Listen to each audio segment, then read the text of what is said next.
Ladies and gentlemen, Chris Calogero.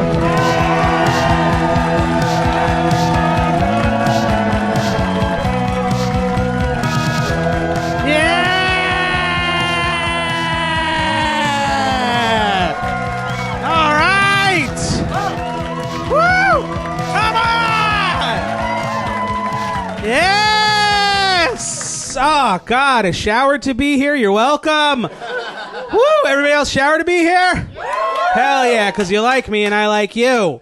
That's shower math. You know, you got to do it some. There's some people out there, you go, we got to shower for those people. And you got some people who are like, they can smell me. I don't care. Let them walk around with my stink. I don't care. There's some people you just can't, it's not worth it because the human body is a nightmare to keep up. It's a nightmare every day to keep this thing. Oh, the amount of work you have, there's too much wiping. It's so much wiping. Every day. The amount of work you got to do every day to get this thing back to smelling like nothing, too much. And I'm not even talking about like a nice smell. Like a lavender, lemongrass. You know, like one of those nice body washes your wife puts in there and you use and you don't tell her you use it and you refill it with water and it's not the same. No, I'm talking about fresh out of the box human smell every day. So much work. Every day you got to wash it. I mean, like, you could skip a day. You could skip 2 days. 3? You could do it. But then you sit down too fast and everything comes whooshing up at you. All your sins come flying at your face.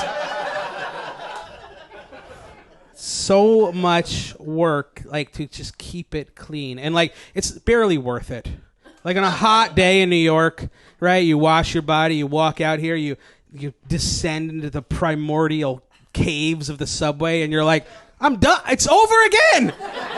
I'm already done. It's so much work. You got to brush your teeth. Twice a day. You got to do it twice a day, right? And floss right before you go to the dentist. That's what you got to do. I don't know why it's bleeding. I do it every day. Pouring blood into the... Twice a day, you got to brush your teeth. It's a lot. And I think, here's the thing. I get the night brush. Totally understand. The night brush. I get. You've been out there, you've been eating a bunch of meals, you've been drinking stuff, you've been taking in the dirty air of the world. Understand that. But when I brush my teeth at night, I feel like I should be good for like 6 months. I feel like I should be okay. And then you wake up a couple hours later in the morning and you're like, I got to brush. What did I even do? Just kept it closed too long. It's chaos in there. You hit your quota of spiders last night. That's what happened. Your 8 spiders all went in for the year, went in last night. I'm up to 10 a year, actually, so I'm doing 10 spiders a year. Oh, man. The human body is disgusting, and it's so disgusting.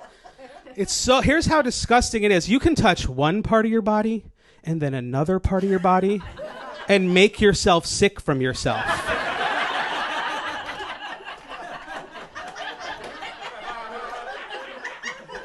That's how gross you are to you.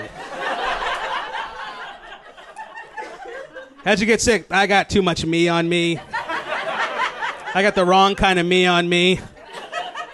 Run around the corner for a peek, and now I got to take these drops twice a day for 2 weeks. Can't touch your butthole in your eye. That's what I'm saying. You'll want to. I get it. You'll want to. Eye to butthole. Fine. That's fine. Eats it right up. Doesn't matter. Okay, just can't do it reverse. It's crazy that I'll never see my own butthole. I think it's wild. It's such an important factor of everyday life. Every day you think about it. Some days are tougher than others, right? But you're thinking about it. Do I get in the car now or should I You're doing this math every day, and I'll never just see it eye to eye. Like, I'll never just look at it, you know? I feel like it's crazy. And one person was like, oh, you know what you can do? You can set up 2 mirrors. Oh, can I? Can I, in the place where I live, set up 2 mirrors? And you know why it's 2? Because 1 doesn't give you a true reflection. It's a reverse image. So you got to do the 2, right? That's why you need 2. Just for your reference, why you need 2. But here's the thing. If I set up 2 mirrors in the place where I live to look at my own butthole, you can send me right to jail. Okay, I don't belong amongst polite society anymore. It's just such a nightmare, man. It's such a nightmare. Like, you ever catch a smell on yourself? You weren't prepared to exist in the world. You just didn't even know that smell was here. You come home from a hard day, you're like, oh God.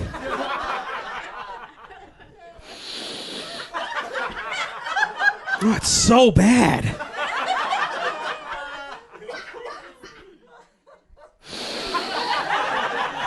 No, I think I like it now. Now I think I like it. I'm going to leave my hand on my pillow tonight and catch a whiff in the night, you know? So gross, man. It's disgusting. And the human body is very delicate, right? They're delicate things. They can get hurt easily. They're soft, squishy, all the spots on it. And, like, it doesn't matter if you work out, certain things can still hurt you. You can get a hard body. You can do it. We can all do it if we want. Get a hard body, get swole, ripped. And you know what can still hurt you? A piece of paper.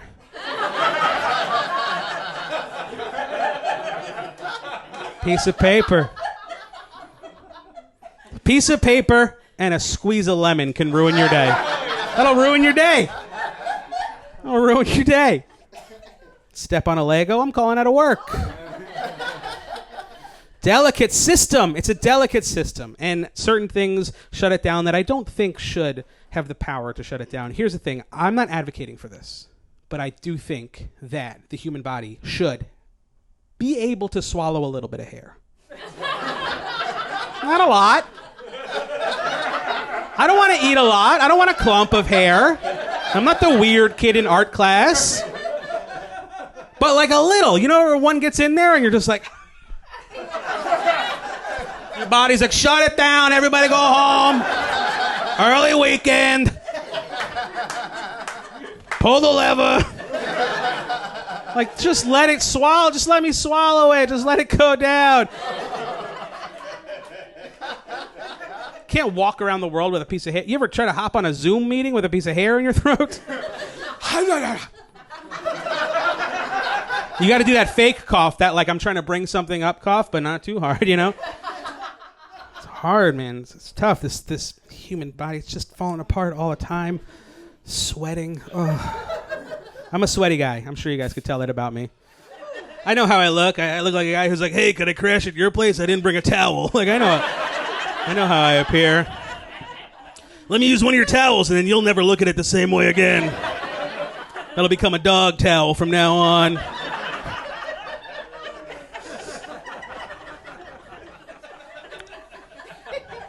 Sweat a lot, man. And I already am sweaty, and I thing about me is I like to dance. I like dancing. I think it's fucking great.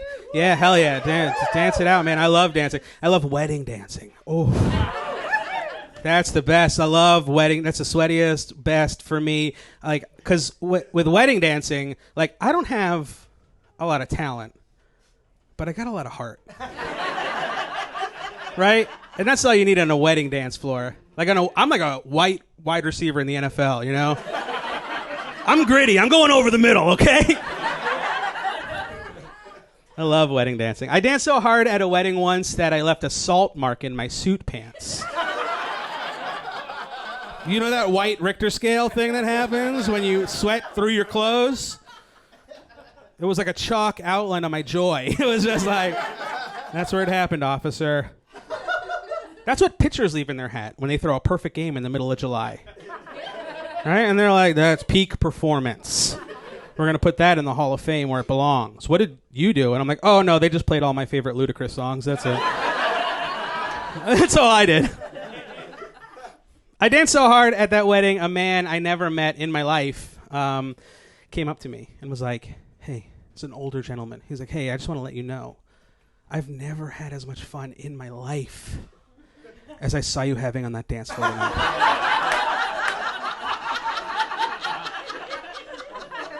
I dance so hard, I make people realize they made mistakes in life, you know? Yeah, give me your old man regrets. I'll put them in a mason jar. They go on my shelf. Sweaty, sweaty, sweaty. I recently, I confessed to my wife that every day of my life, from puberty till this very day, I suffer from a sweaty ass. Every day. Winter, spring, summer, fall. Every single day. I was like, yeah, it's a medical condition called swamp ass. It's diagnosed. 4 out of 5 dentists agree. It's swamp ass. And she looks at me all innocent, my beautiful wife, and goes, what's swamp ass? Can you imagine the privilege? The dry-assed privilege of not even knowing the concept, not even being able to suss it out. I was like, do you know how this has been holding me back. This slick ass has been holding me back my whole life. I'd be in the Hall of Fame or something. I would have written King Lear if I didn't have this wet ass. Like, comes a certain point in the night where I will not sit on a metal chair in front of anybody. I'm not going down on a metal chair. I'm not sitting there, right? Leave a whale tail for everybody to see? I don't think so. No. I have too much shame. And if I do find myself sitting on a metal chair, when I get up, I give it a little polish, you know? Just a little polish off that chair. Probably surprising in that last joke that I started off with. My wife, I am married. I'm taken. I'm off the market. Sorry. If that didn't... yeah, thank you very much. Thank you. What a bad market. Oh, my God. It's the worst market. I can't believe it's the market. We've decided that that's the market of the world. Like, there's so many better markets. Facebook Marketplace, you know? That's a pretty good one if you want to meet somebody in public and you need a step stool. That's pretty good. Boston Market, good market. Farmer's Market, that's an aspirational market. I love imagining I'm at a farmer's market and I could be the kind of guy who would buy peppers on a whim and know exactly what to do with them. I love a farmer's market. You can't stare at any vendor too long at a farmer, because they'll come and get you, you know? They'll be like, do you want this locally sourced honey? You're like, no. I bought honey 7 years ago. I'm still getting through it, okay? It's my grandma's honey. I'm working my way through it. I love my wife. I love being married. It's the best. Thank you. Thank you. Yeah, I saw the marriage people are here. I love being married, and it's funny. My single friends sometimes will be like, but don't you miss it? Trying to drag me into their sadness. They're like, don't you miss it? Don't you miss the chance at spontaneity? No, dude. You know what makes something spontaneous? Is that it mostly doesn't happen. They might as well be like, don't you miss wandering through the desert? And just being like, is that water? One raindrop? Is that okay? One raindrop for the whole year? That's good, right? Don't miss it, man. Don't miss being single. But here's the thing, I get it, because me and my wife, we're busy people. We've been married a little bit, so sometimes, we have to schedule sex. We do. We have to put it on the schedule. We got to go to the dry erase board. Friday. It's fuck Friday.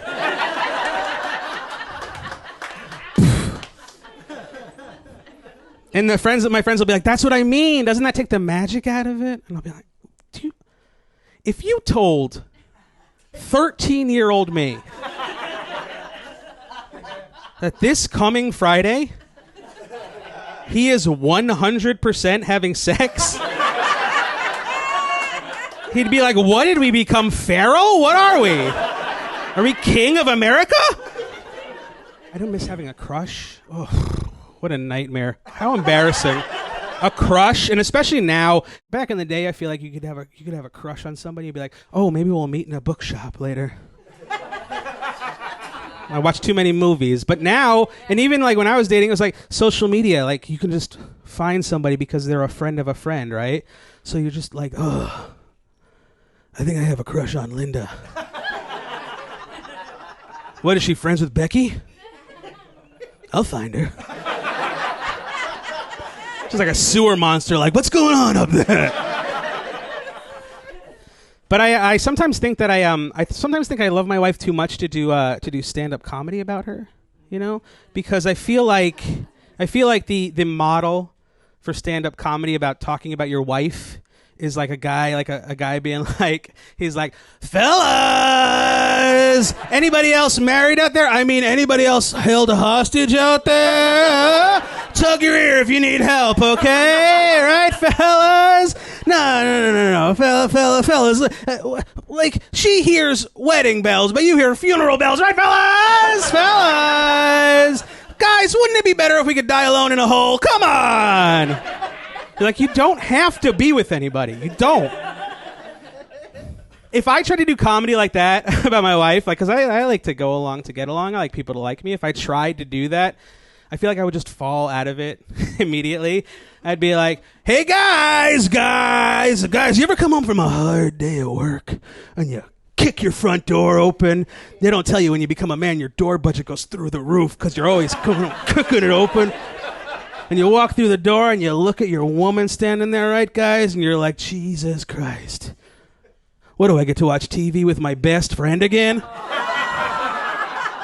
Give me a break. The fellas get it. No, the fellas get it. Ladies, cover their mirrors up. Fellas, you ever roll over in the middle of the night and the moonlight's shimmering off your wife's face and you're like, what, did I make the exact right decision with my life? Right, guys? Your classic guy stuff, right?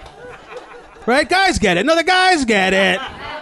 She's a ball and chain, but she floats. She keeps me alive, you know? Carries me over troubled waters. Right, fellas? Losing my mind. I try to stay in married shape. Married shape's different than single shape. Because married shape, they know everything. They know what's under here. They know all the, like, you can't rewatch The Sixth Sense and be like, oh, he's dead. Like, you can't. It's over. They've seen it. There's no fooling anybody anymore. It's good. It's a relief. But I am trying now recently to get in shape. I am a shape for sure. But I'm trying to get in one of them shapes that I like, you know? But it's hard for me. I've always struggled with it. I was a Husky Boy. I don't know if there's any fellow Husky Boys out here. But yeah, being young, I was a Husky Boy. And that's not just a descriptor of who I was. It is the size of clothing I was forced to wear. Which, can we get another draft on that name, fellas? What are we doing? Husky? Is that the best you got? Like, what was the board meeting? They're like, we got Husky. That's great. They'll feel real weird about that. But anybody want a pie in the sky, some other ideas? They're like, yeah, what about Jiggly? Is that good? Fair name? Will that make them feel shame when they sneak Snickers in the bathroom? They're like, yeah, well, okay, so we're going with Husky, and here's what else. Elastic waist. Elastic cuff. We're not taking any chances that these pants are falling off those weird little fat boys, okay? Elastic waist. You feel that when you're a Husky Boy. All day in an elastic waist, you know? You come home from wearing one of those, you got a little picket fence right here. Branded into you. They're like, yeah, brand them, make them. No, they'll never be normal. The age you are when you need Husky clothes is just the worst age. It's that terrible age where you're still kind of a kid, but like puberty is like in the air, you know. You're not quite. You're like a day walker in both worlds. You know, you're like, I still kind of like fire trucks.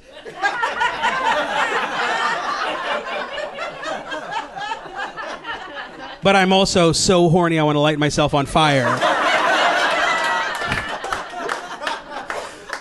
And your mom's like, you know what I think will help you? If all the cool kids catch you in the Husky section at JCPenney. I think that'll probably do wonders for your life. That'll probably do wonders for you.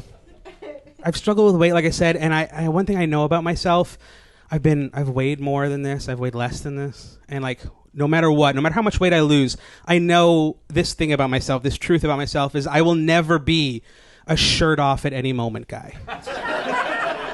You know the shirt off at any moment, dude? I don't begrudge them. They're beautiful.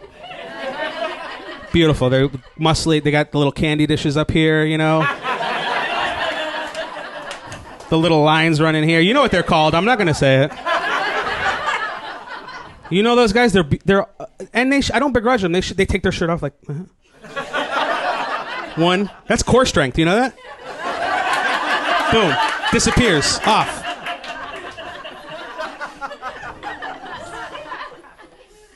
Like, I take my shirt off at night at the end of the day and it fights back. I'm like, just, please, I want to go to bed. Like a shirt off at any moment guy, when he does this and takes his shirt off, it just turns into a cloud. It goes away. It's beautiful. I feel like even if I found myself at an orgy, you know, I'd be like the one guy at the orgy trying to convince 3 other guys how cool it would be if we all kept our shirts on together, you know?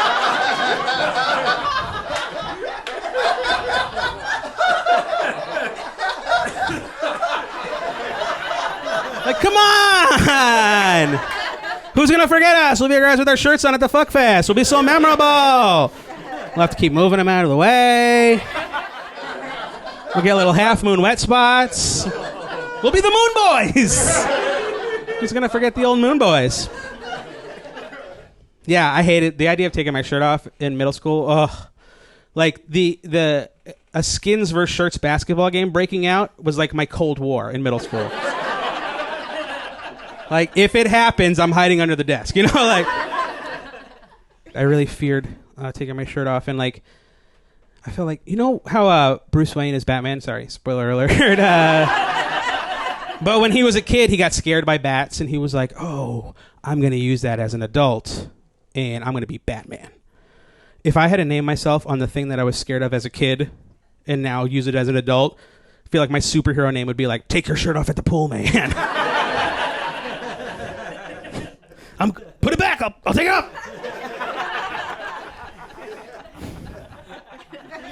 It's so I don't know. It's hard though. Like it's so hard because I love food. It's the best. I literally eat it every day. I'm obsessed. But I love food so much. I love it. I just love food. I love food so much, and like. It's so hard when you have body issues and food issues, like it never is solved. There's never one day where it's solved. You know, you have to do it every day. Like I'll never wake up one day and be like, I guess I don't ever want mozzarella sticks again. Like that'll never happen. Like one day I'll have my last mozzarella stick, but somebody will be prying it from my cold, greasy, dead hand. You know what I mean? Like I'm not giving it up. It's hard. And then the world makes it even more difficult because you'll be alive. You'll be walking around. And then all of a sudden someone's like, hey, they put a hamburger between 2 Krispy Kreme donuts.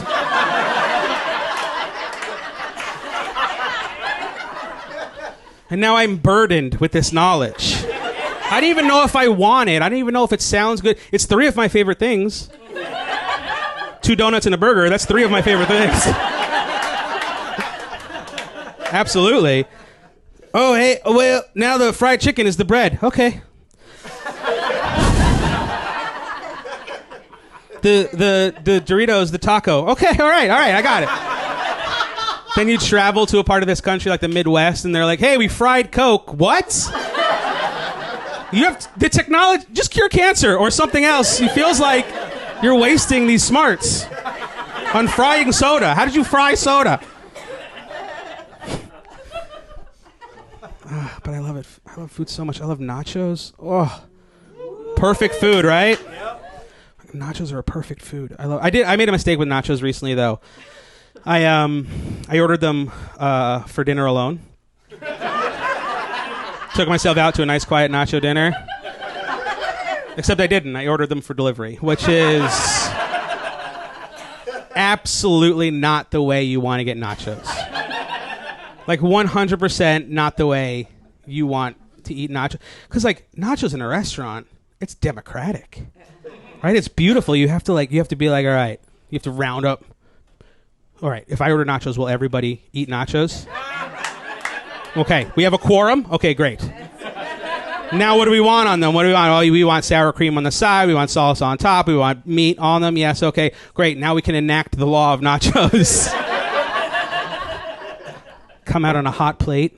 Oh, your waitress brings them out to you on a hot plate. Jessica brings them out to you on a hot plate. Puts them down. She's like, watch out, plate's hot. You're like, I know Jess. I call her Jess now. We're familiar.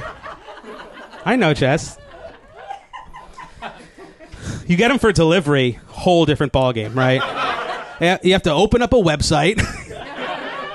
We'll be like, what do I want on them? I don't know. Whatever amount of things I have to put on them that hits the delivery minimum that forces you to send a man to me. Special instructions? Yeah, throw them through the window. Don't make eye contact. Those are the special instructions.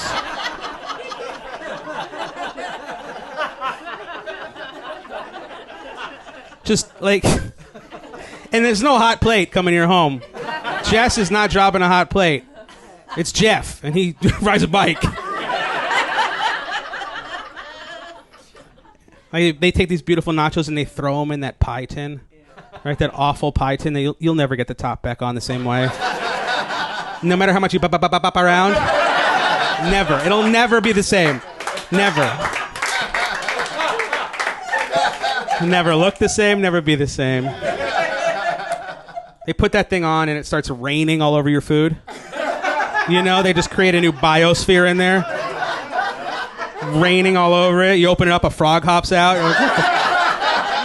like, this is... Life finds a way, you know?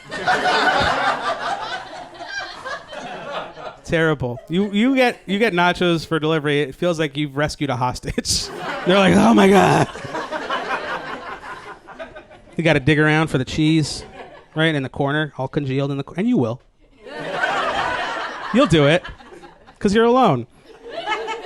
And like when you get nachos for delivery too, there's nobody to fight with over the clump, right? The clump is an important chip because you have to decide, did you get enough? You should have the clump. You didn't have enough cheese on yours. I've been watching you. I'll watch you eat. You didn't get enough. Oh, you raise it up like Simba. It's an important chip. You got to show everybody. At home, you know who gets it? You do. You're like, who gets it? I get it. But you didn't earn it. Nobody gave it to you. You gave it to yourself. You're like a bored millionaire buying like another like car for himself, another home for himself. Be like, maybe this will fill the hole inside of me. I feel like getting nachos for delivery reminds me of when they tried to spin Joey off of Friends and give him his own sitcom, right? Because we liked this group dynamic. We were like, this is wonderful, but that guy's the best. I wish he was just alone. And then they're like, here it is. And you're like, we needed the Friends. America was like, definitively needed the Friends. I love dessert. Ooh, I love dessert. Yeah, I love dessert. Here's the thing. I don't get dessert at a restaurant a lot, but like, I want to hear about it.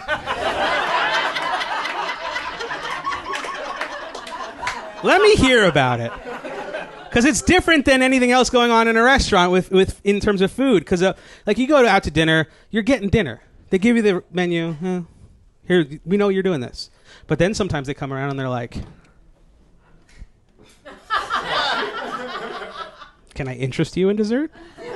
What if I tempted you a little bit and you're like, yes, I want the fantasy, you know? Like, I don't like strip clubs, but like hearing about dessert is my strip club. I want to see if this tiramisu likes me as much as I like it, you know? See if that's real. I want to hear about it, and I hate when you go with a group and some guy just is like, no, we're good. Who's we, bro? Who elected you daddy dinner? Like, what are you talking about? Let me hear about the damn dessert. I want to hear about it. I also, with food, I'm Italian American, so like food is very much a part of everything that goes on. Like every event, everything is food related, and like there's just so, like you can't leave anywhere without a tin of something. Like you get a tin, right? Like and like everybody, it's like such an important factor. So that's also a thing. Like I struggle with that. Like I like when my grandma was alive, she'd be like, "You're skinny." I'm like, "You got to move to LA, Grandma," because I don't think I am. Like I'm like the Timothy Chalamet of my family, you know.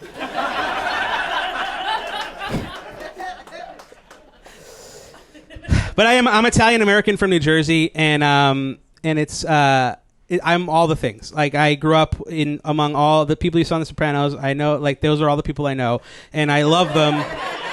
People speak like that, and I know them, and I really do love them. But I love how they think they're Italian, and they're like the least Italian people. You're a different variant, I think, of Italian. You're a little more contagious and cheesier, I think. I love how they're like, "I'm so Italian." Like, you want to see how I got the outline of New Jersey here, and half of it is the Italian flag, and the other half is the Blue Lives Matter flag. I'm so Italian. Are you very Italian? Okay. Like, it's so funny because like they don't feel like Italians to me. Like an Italian is like a swarthy gentleman with like a deep V and a secret, you know. Beautiful. But I do love to think of like the Italian Americans like that who act like that in Italy, trying to fit in, being like, "I'm also Italian." Just sitting in like a beautiful sunlit piazza, you know, sipping an espresso, wearing an Eli Manning jersey.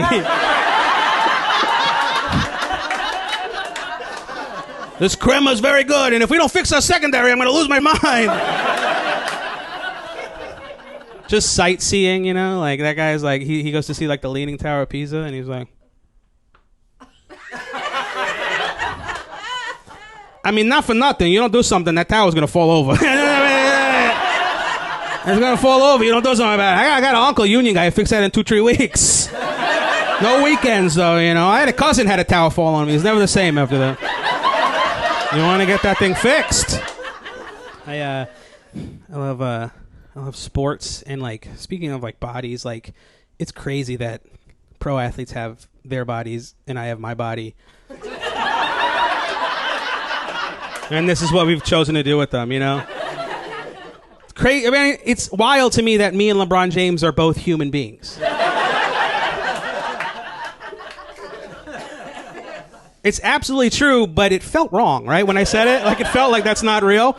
Like it felt great. It's crazy. Like, but me and LeBron James, we have more in common than we don't, right? Like we're born, we eat, we breathe, you know, like we're gonna die, and we have a combined 4 NBA championships. Like we have a lot in common. We do. I do love sports though. But I'm not into sports the way that I like really. I used to be one of those, like my team's losing and you get that look in your eye, you know, like one of those dudes, those bad, like one of those guys is like your team loses and you're like, that ruined my whole week. Your whole week? 7 days? You need get a sourdough starter, man, or something. Like, you gotta do something else. You can't let 25-year-olds have an impact on your life anymore, all right? You're gonna lose a whole week because your favorite boys lost? I don't think so. Insane. But like, I still do like sports. I love hugs and high fives, so I'm very in to sports. I do love them, but like, a thing happened where I realized that people was watching our human beings with mothers, which will ruin sports a little bit for you.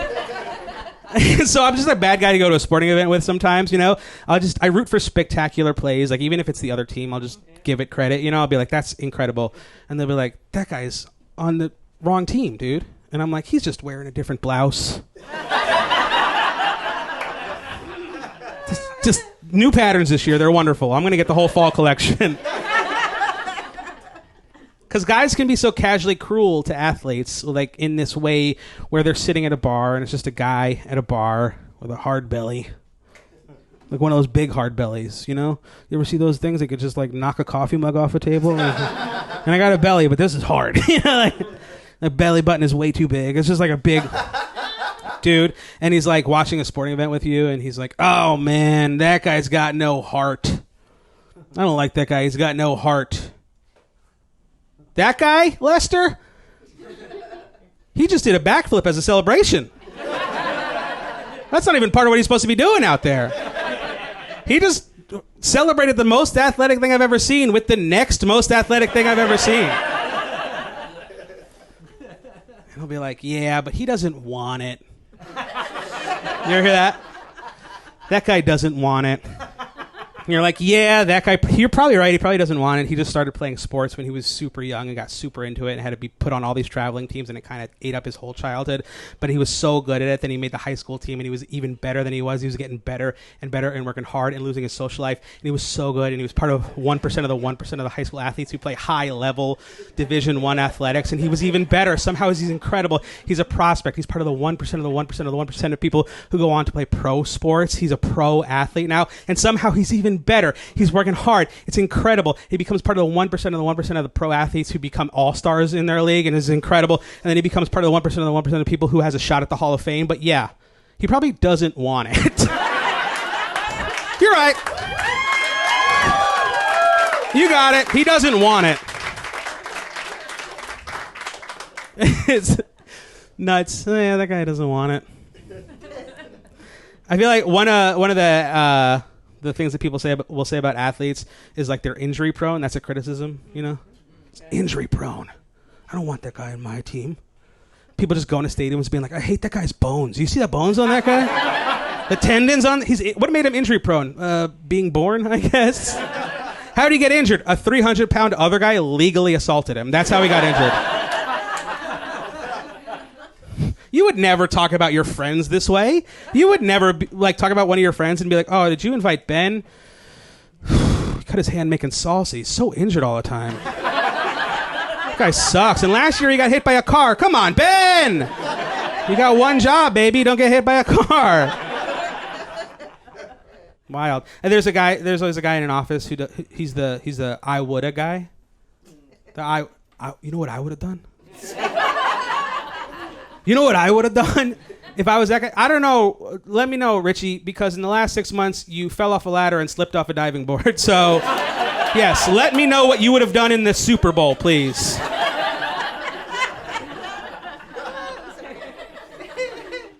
Like, do you know how good you have to be the worst guy in the NBA? You have to be so good at basketball to be the worst guy playing in the NBA. If you saw the worst player in the NBA playing pickup, you'd be like, oh, look at Mr. Basketball. You should play pro. He'd be like, yeah, I did. I played 13 years and scored 1 point a game. They said my best asset was that I was a body that they could use. Oh, yeah, I get it. Some athletes are bad. Some athletes should not be allowed to play the sport that they're in. They're monsters, and I totally support that. And one thing I don't understand when athletes get arrested for is drunk driving. That is a slap in the face to poor drinkers. Like, how? You have so much money. Like, one of my goals in life is to have enough money to get drunk and take a cab home from anywhere in the United States of America. Throwing them back in Omaha, be like, all right, take me to the Valley. Take me to Sherman Oaks, please. But athletes, man, they have to screw up on TV a lot, and that's tough. I feel like even if you're the greatest athlete, you miss a shot, you don't make the field goal, you don't whatever. Like you will screw up on TV, and you screw up on TV in front of millions of people, thousands of people live, millions of people on TV. You have to mess up, and that's got to be hard, man. Can you imagine somebody coming to your job and filming you screwing up, and America's like, you suck. I suck. You know, like I was an office manager, and what if I drop the paper towels and they start rolling down the hall, and they're like, no! We hate you. You hate me?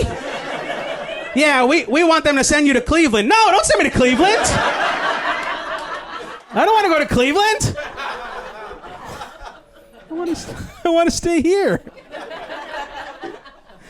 Oh, not Cleveland, anywhere but Cleveland. I think it's about like with athletics, you grow old and you grow jaded. When you get older, you get jaded, and it's hard to not be jaded because it's just like you get mad at the younger generation because like there are replacements. It's kind of about your own mortality, I think, because like they're coming to replace us. They're the people who will take this after us. And like you ever get fired from a job and they're like, can you train your replacement? And you're like, no, I'll burn this place to the ground. Like that's what you're doing, you know? Like I'm a millennial. We've been blamed for everything. We ruined like Buffalo Wild Wings and Payless shoes, I guess. I don't know. Like what can we be blamed? But also like we're old. Leave us. We're 40. We have back problems. Leave us alone now. Like when I first started driving, like people, the older generations were like, "Oh, nobody knows how to read a map. GPS? You have GPS? Ugh. Why don't you read a map?" We fixed Lost. Like Lost has been around so long, and we fixed it. Isn't that what? Use a sundial then. Like leave me alone. We fixed being lost. Now you can't be lost. If ever somebody texts you like, hey, sorry, I got lost, that means they're getting out of the shower right now. Because it's... Gen Z's dumb. All right, look. You can say whatever you want, but like, if you're a boomer, you're like, Gen Z's dumb. You got to stop hitting reply all to emails before you can say anything, okay? Gen Z's dumb. How do you make a PDF editable document, okay? That's what you have to do before you can say anything. And like I get it, like they're young, they can be annoying, but like they're not dumb. Like we keep getting less dumb than we used to be. And like we've come a long way because like way back in the day, people were really stupid. Our great-grandparents' generation, they were dumb as hell, man. They were so dumb. Here's how dumb they were. The first movie that ever got shown in a movie theater was on a screen that was smaller than this back wall here, and the whole movie was a train pulling into a station. And they were thrilled by it. Got some notes on that plot, you know? But the other thing is, they also thought they were going to get hit by that train. Do you know how dumb you have to be to think you're going to get hit by a train that's a different color than the world that you live in? So dumb, dude. We're making it, man. We're slow. The progress is slow. Like, I feel like music is one thing that, like, older generations always, like, hate on. They'll be like, new music sucks. The music today sucks. And I understand it. Every generation hates the music that is coming after it. It's not for you. It's not your music. It's their music. You have to understand that. And I'm sure this goes back to the first men who were alive, right? The first men who started making sounds and music. The first guy who was just banging stones together. That was the first music. Just, the first dance party. And they were like, Seth is the best stone banger in the whole village. He just gets it. He's banging about our world. Do you hear that? And then he added the it changed everything. So good. And then some guy's like, oh, you like music? How about these sticks? He starts banging sticks together. They're like, what the hell is that sticks nonsense? That don't sound like stones. How are you going to dance to sticks? Stones. And their grandparents were like, back in our day, we banged together the skulls of the enemies that we killed. And that's how I met your Meemaw.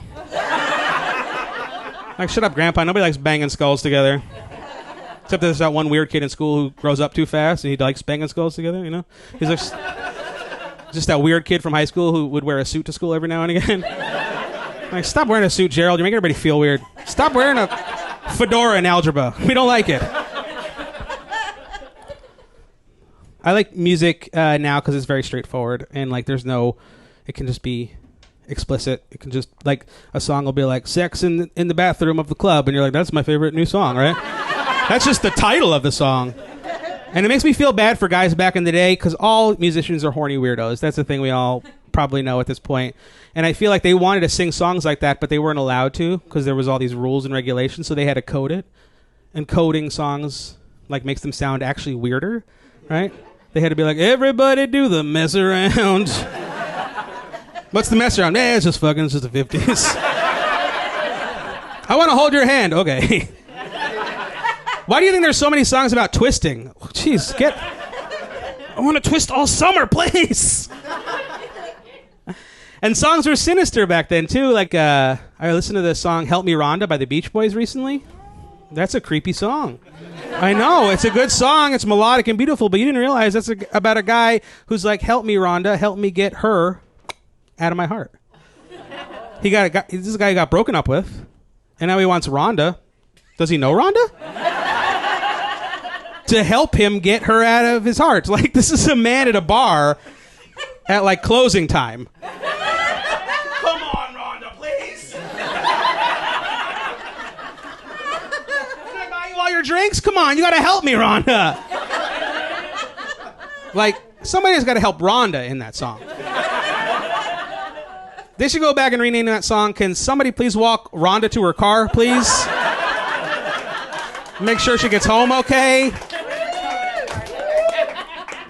Rhonda's in a little bit of trouble here. Me and my wife, we did spice things up recently. We got a Ouija board. No, I'm kidding. We got a Ouija board during the lockdown because I was just like, I'm tired of talking to people on Zoom. Let's see what's in the other dimension. I love a Ouija board, man. Ouija board is great. Like, I love that a Ouija board is considered a game. It's sold at Target. Hasbro makes it. It reaches into the ethereal nothingness, and it's a game. You shouldn't be able to go BOGO on a mystical object, I don't think. Like, it's crazy that a Ouija board just gets to live in my game closet with all my other games like it belongs there. Right? Like, it's just like, oh, yeah, that's the one about paying your rent on time.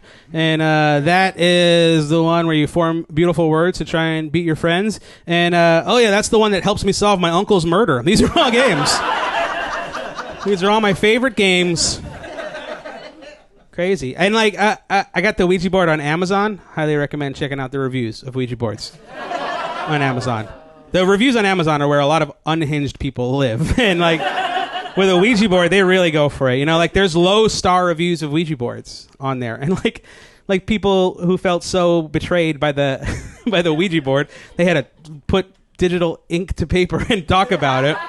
And, like, I don't think there's anything on Amazon that contains the range of issues that a Ouija board contains. I think it contains the full spectrum of problems that any one item can have, right? It contains, like, everything. Like, there's, like, one review that's like, oh, man, all the parts were plastic and cheap and broke when they shipped them to me. And then, like, right below him is a guy who's like, hey, I accidentally let a demon out. What am I going to do? Help me, Amazon! They're like, do you want a free month of Prime or something? He's like, there's a portal to hell in my kitchen, please. 5 stars. It works great. I don't know if I believe in ghosts. I want to believe in ghosts, but I just don't. I don't think we can't think of them without, like, thinking of our humanity, right? Like, without, like, making them more human than I would imagine it's going to be like if there are ghosts. Because, like, let's say you die, you become a ghost, and you join the big, eternal, like, nothingness / everything. You're one part of a greater whole, and, like, you experience time, like, all at once. Like, there is no timeline. It's just all happening at the same time, and there's no hurt and pain, and you are just this thing, this piece of energy that has entered the universe. And then what happens? Like, you're like, oh, shit. Somebody in Tulsa, Oklahoma is using a Ouija board. I got to hop on down there. Really? That would be such a bummer. Like, and also, like, if I die and become a ghost, the one ghost I don't want to be, if there are ghosts, I don't want to be an unfinished business ghost. Oh, the worst. The homework ghost. I didn't even do it when I was here. Terrible. Like, you die, you go up to the pearly gates, right? Or whatever it is. God or whoever comes out. This big book. You know? It's like, oh, you did pretty good. You helped that old lady. with her groceries once. That was pretty good, but you did bootleg the movie 27 Dresses, so a little tick mark against you. Oh, shoot, you got unfinished business. And you're like, what? Yeah, your bones actually are not buried in consecrated ground. So you got to go figure that out. I'm like, I'm dead and I still have body issues? Are you kidding me? Nuts. I thought this was over. All right, well, how do I do it? Well, you get to go down there every night at about 12:01, knock a picture over. One of your loved ones. They'll figure it out, or they won't. Sounds great. Thank you. We are all gonna die though. It's coming for us. I don't know. It's scary. It's a scary thought. I know. And I dealt with death pretty hard a bunch of years ago. My best friend and roommate passed away, and we lived together. And I was the one who found her in our apartment, which was the worst way any roommates ever told me they don't want to live with me anymore.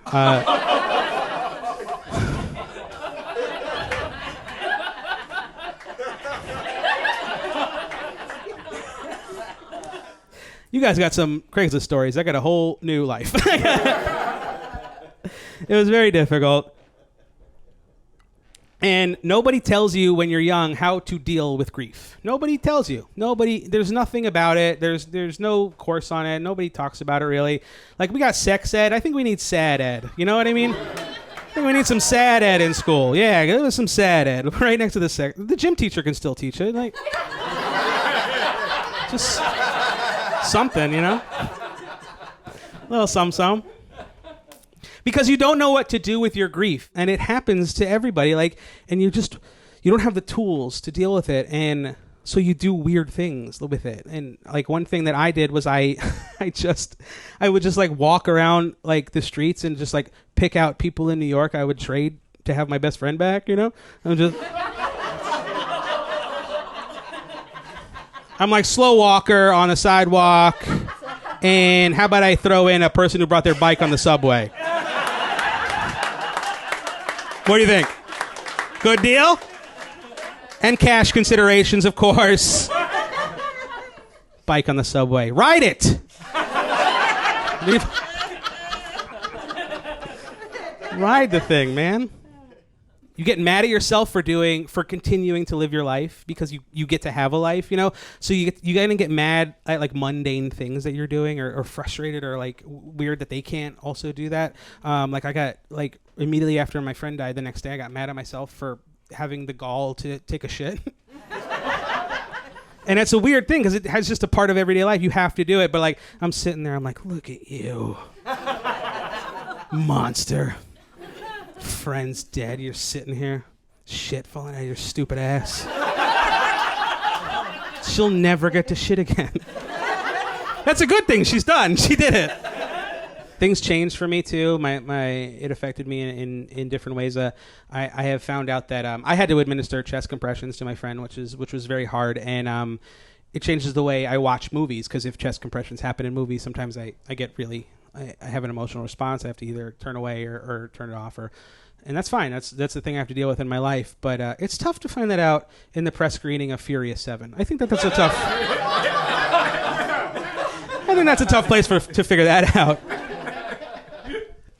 Like, my wife finagled me these tickets to the press screening of this movie, and I love that series. And that was the movie where we didn't know, like, Paul Walker had died in real life, and we didn't know what they were going to do yet. Like, were they going to kill him? Were they going to let him live? And so we don't know. So I'm watching this movie. Paul Walker goes down. They're doing chest compressions, and I'm like, oh, shit. And I'm having an emotional reaction. And I like to think that there's a review somewhere that's like, you might not think the 7th installment of the Car Sex franchise would... make a man break down, but you should have been in my screen. I like to think that exists in the world. Very difficult. Difficult. You're also still human, though. You're still yourself. You still are a person with insecurities and anxieties, and I found that out when I tried to join like a grief group, a suicide survivor grief group, and I emailed them, and they were like, "You'll be the first member," and I was like, "No, thank you."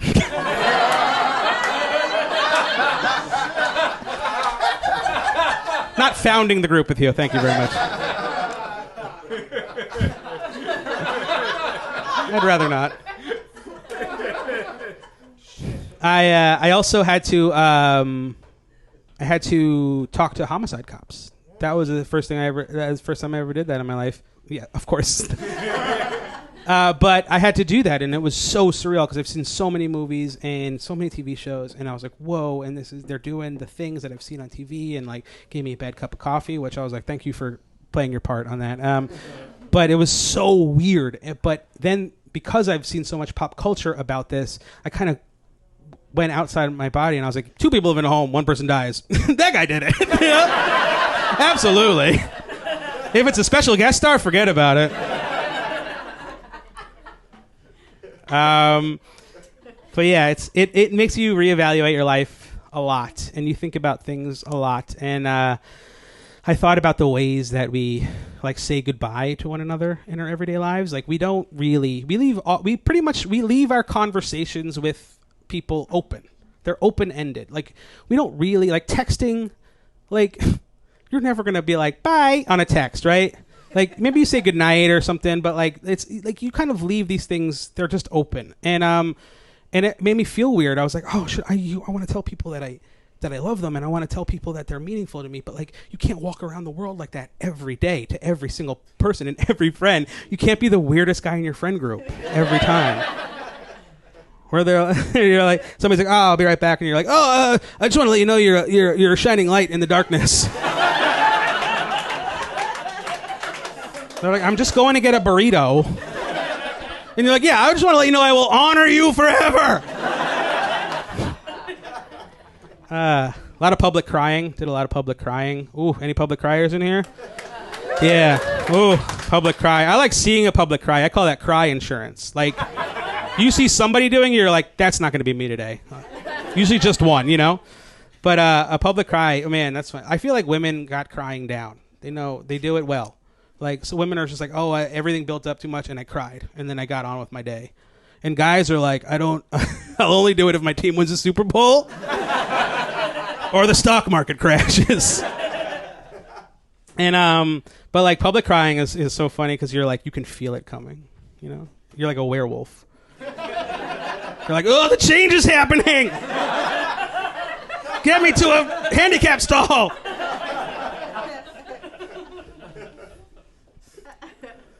And like you have to like, it's a social event ender. If it happened to be out, you can't come out of somewhere and be like, what's up? And they're like, did you cry? You're like, no. Gotta go home. That's why I think that the best place to cry is the shower, right? That's the number one place to cry, I think. Like, you get in there, you can wipe the tear streaks away. You can sit down, have a seat, lay down, you just plop it right down. It's beautiful. Shower. And I think the shower is a good place to cry because eventually, no matter what, like, you got to do some shower shit. It starts to get you on your way, right? You can cry as much. You're like, oh man, I miss my friends so much, and life is so short. And then you're like, God, the upkeep's insane. I'm Chris Calogero. Thank you guys very much.